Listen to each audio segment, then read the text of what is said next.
Good morning everyone! Welcome to Anne's Healthy Kitchen!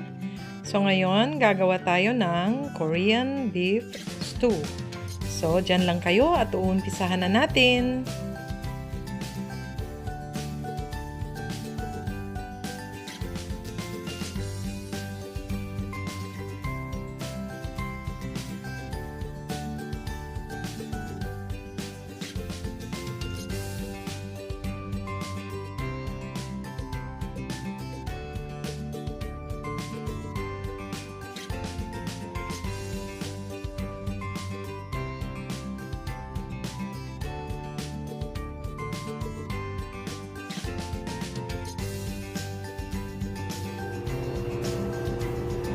Ito ang ating mga sangkap sa ating Korean beef stew. So, meron tayong ating beef, radish, carrots, onion, brown sugar, ginger, garlic. We have flour para i-coat natin sa ating beef, shiitake mushroom, soy sauce, at saka ang ating green onions with our black pepper. Simulan na tayong magluto.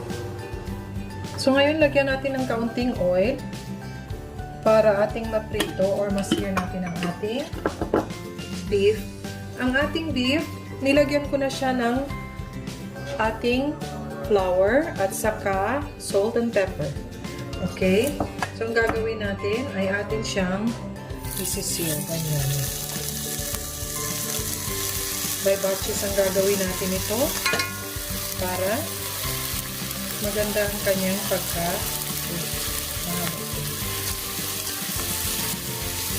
ayan. Pa-brown lang natin siya. Ayan.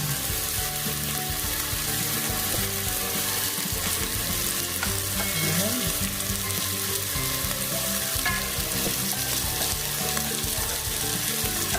Pag nag-brown na siya, guys, pwede na natin siyang baliktarin.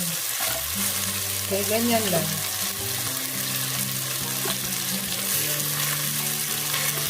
Yan, pwede pa natin lagyan ng isa.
Ngayon, mag-add tayo ng kaunting oil para sa ating pag-saute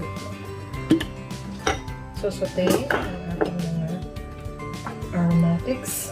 So, ayan, meron na tayo. Ilagay natin ang ating ginger.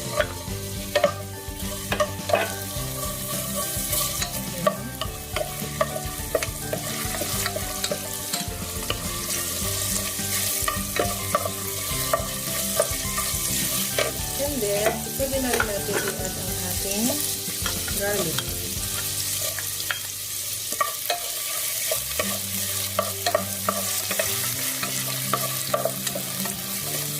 And then, ang ating onion.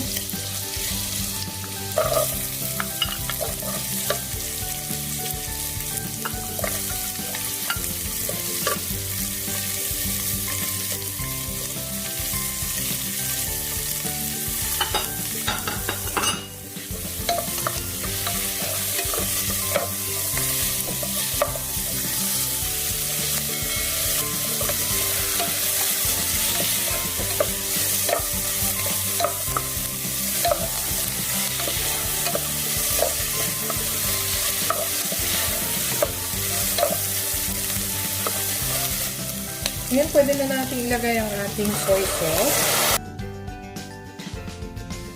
Ilagay natin ang ating water, sugar,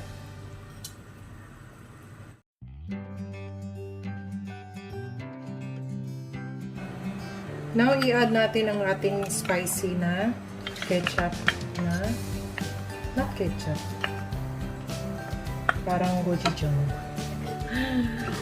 Spicy.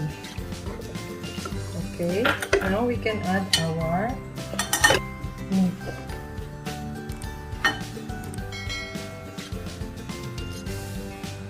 Ayan.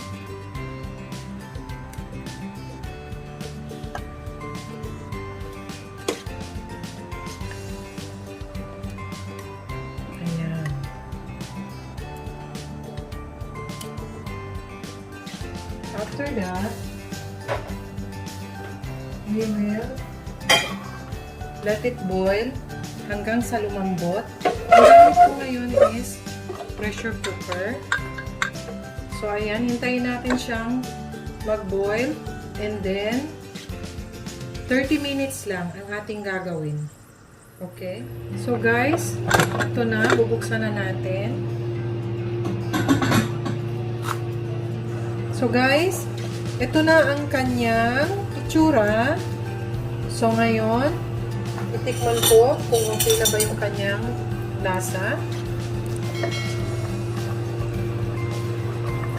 Yes. Tamang-tama lang ang lasa. So at this point, pwede na natin ilagay ang ating carrots, ang ating radish, at saka ang ating Shiitake mushroom. Okay? So, atin muna siyang palambutin muli ang ating mga gulay. Ayan. Takpan natin siya uli. Nang sa ganun ay ma-incorporate naman ng ating mga gulay ang lasa ng ating meat. Okay? So, hayaan natin siyang mag-boil.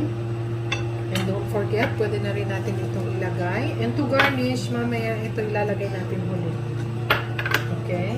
So, takpan natin siya ulit. So, guys, titingnan na natin. Wow! Ang ganda na. Ayan. Wow!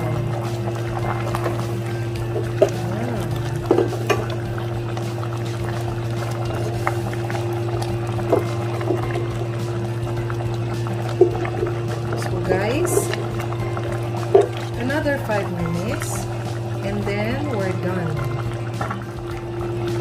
So guys, after 5 minutes, ito na, pwede na siya, pwede na natin siyang hanguin. Siyempre, prepare na natin ang ating napakagandang kanin. Ilagay na natin ang ating onion and sarap! Pwede na tayong kumain. So guys, ito na ang ating Korean beef stew. So kayo, kung gusto nyong matikman ito, gumawa na kayo at napakasarap ng kanyang amoy. At syempre, masarap na masarap talaga ang kanyang flavor. So guys, kung bago kayo sa channel ko, Anne's Healthy Kitchen, subscribe na kayo, like and share, and don't forget to comment down below dito sa aking recipe ngayon. And don't forget to hit the notification bell for more updates of my videos. Salamat!